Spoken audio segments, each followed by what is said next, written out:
Hi. So, good morning, everyone.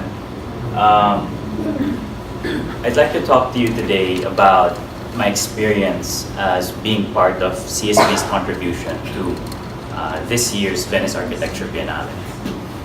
It was the most difficult undertaking I've ever had, and hopefully it's the last time I'll end up in the hospital. I'm going to talk about that later. So this is a screenshot of one of the Navels at the Venice Architecture Biennale. For those that are unaware, the Venice Architecture Biennale sits at the helm of global culture-focused architectural exhibitions. They liken it to the Olympics of architecture. Although there's no real competition, people are selected very, very carefully.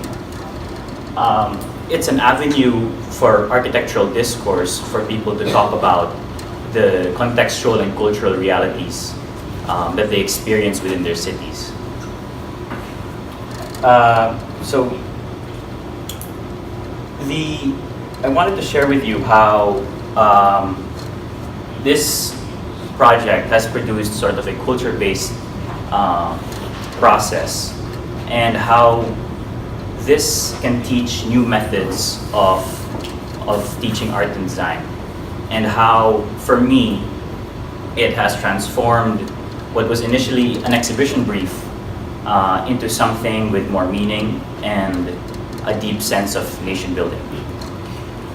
So, the Venice Architecture Biennale this year, the city who had two Navels by Dr. Edson Cabalfin, was a play of the national artist work of Nick Joaquin, The Woman Who Had Two Navels. And it talks about the conditions of our past and the conflict of constructing a new national identity. This is St. Louis, this is the World's Fair in America. I'm not sure if you're familiar, but these are live Filipinos on display in Pony at the live exhibits.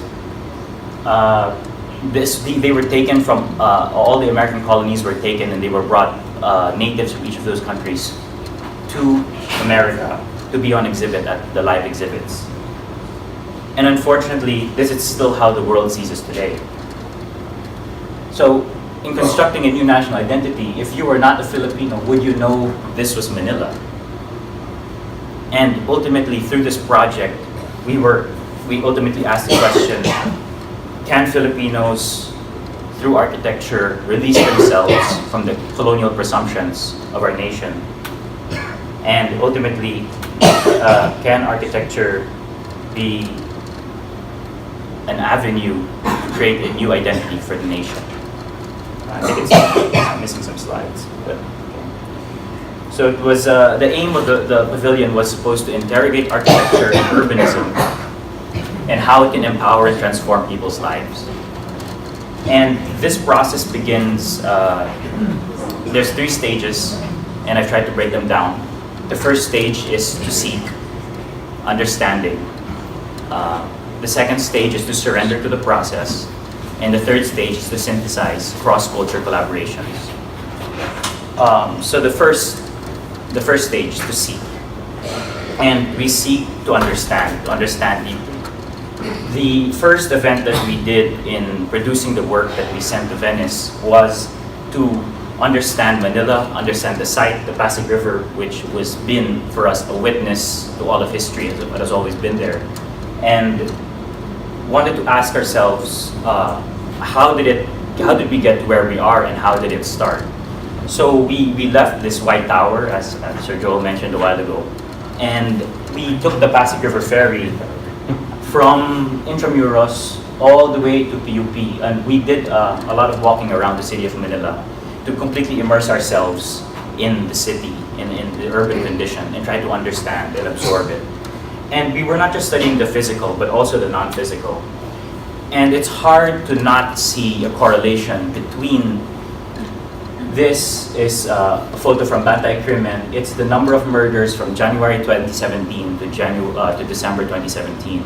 And there's 370 incidents in Manila alone within that year. And you can see the correlation from Baseco on the left going to right towards Mandaluyong and how it begins to lessen. So does the physical environment dictate the culture of our city? And ultimately, I think there's a direct correlation. So the conditions of our past constantly hinder us in our daily lives. This was a brochure of the Philippine Exposition, like I mentioned a while ago, in St. Louis. And like I said, this is, unfortunately, how the world still sees us today. So ultimately, can architecture represent the identity of a nation? The second stage was to surrender completely to the process. So when we started this project, we said, this is not going to be a CSB architecture biennale. It's going to be a CSB biennale. And so we decided to mix other programs into the process. We began to work with cultural and diplomatic affairs, MMA or multimedia arts, and arts management. And this is a snapshot of the whole team. So architecture, of course, is the largest body, but we had very important contributions from the other programs. And we would not have been able to understand sort of the vast implications of transnational flow, geopolitics, the economy, and how this ties into architecture if it wasn't for the cultural and diplomatic affairs to guide us in sort of the trajectory of the nation and how the international is viewing the country. The arts management students helped us in the curatorial process of how we were going to break down the narratives into something more digestible for the public. These are very complex topics, post-colonialism and neoliberalism. How do we bring it down to the ground for everyone at the exhibit to understand? Was where the arts management students really helped us in the work. And lastly, the multimedia arts students enabled us to forward new forms of digital representation in the form of films that were also on display at the Biennale. So we had physical model, and we had 4 digital screens that were. This helped us display the depth of our research. You can only get so much from a physical model, from a sculpture, and these help them transcend, a different dimension. So this was us working during Christmas break. We sacrificed our weekends and our holidays from November 2017 to our deadline in March 2018 of this year. So our holidays, our weekends, and this is the residence of architect Choi Fong, Dean, our associate dean at the SDA. She allowed us to work in her house over the Christmas break so we can collaborate. So the last step is, or the last stage is to synthesize. And to synthesize all of these cross-discipline and all this history that we've sort of amalgamated. And this is where we did something quite differently, where we, aside from talking within ourselves, within our community of CSB, we decided to go out and explore other people, other parties to give us input on our work. And so this is a cross collaboration with the professional world and students here in Benilde. This is a fabrication lab, affectionately known as the lab, for Design Label Collaborative, and it's where we do most of our work in digital fabrication. So laser cutting, 3D printing, model making. It's a studio space where people from different schools actually come. So we have people from PUP that work here, people from UST. And what we did was we brought their opinion into the work that we were doing. And the most important point that we got from the owner, who's actually studied in the United States for architecture, Filipino, raised in the United States for architecture, and graduated in the United States, was he said, you're dealing with such complex topics, free space, post-colonialism, neoliberalism. He said, many people aren't walking around with a Philippine history book, and they don't know about our background. So he said, let's start with history, let's start with culture, and look into the past at how beautiful, this country could have been. And with that, we were able to get our final direction. So we like he said, they understand us from their point of history. This is the film Bontok Eulogy. If you haven't seen it, I highly advise you watch it. It's about the World's Fair in 1904. It was shown at the Venice Biennale. It was part of the Philippine Pavilion.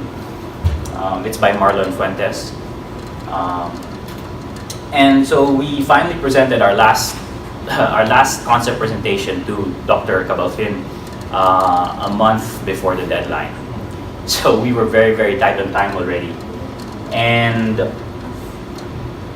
we finished, we finished and we presented, this was our concept, Futures of a Past.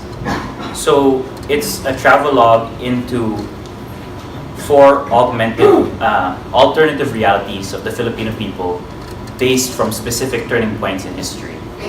And what were those 4 specific turning points in history?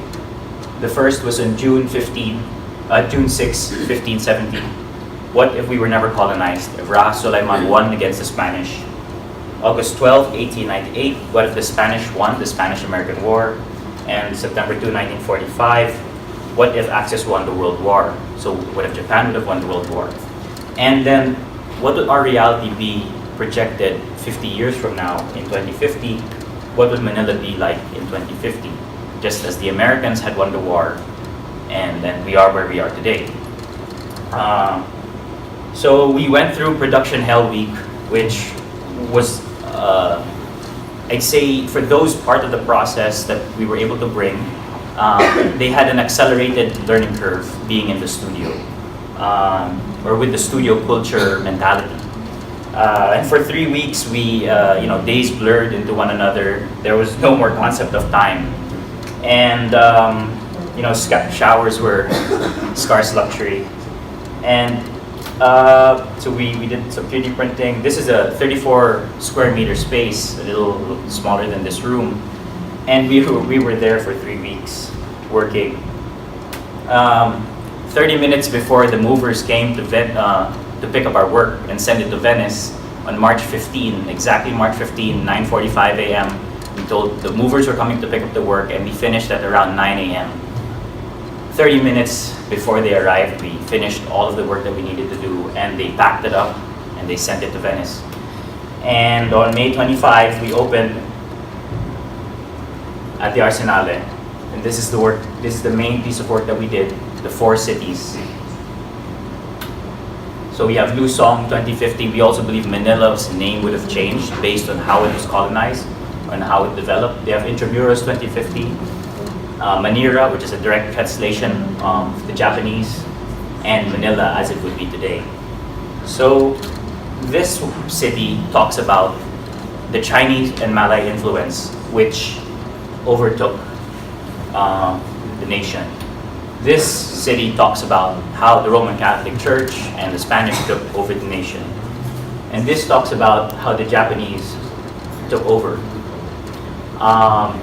So there's a heavy influence on the industrial aspect. Even the materialism was thought about. It is a very layered concept.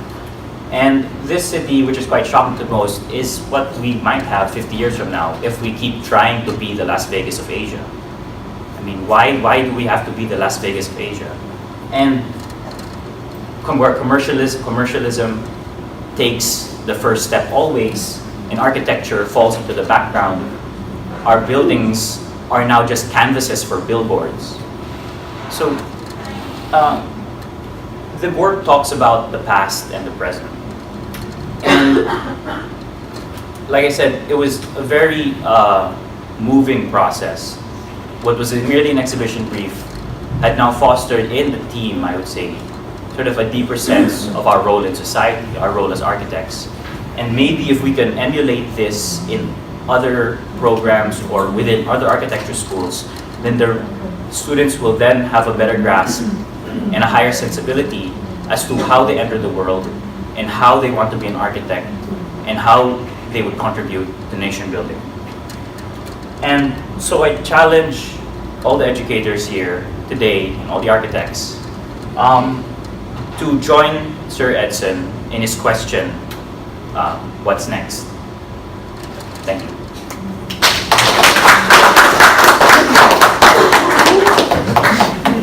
Thank you, Michael. We have two very interesting presentations. Okay.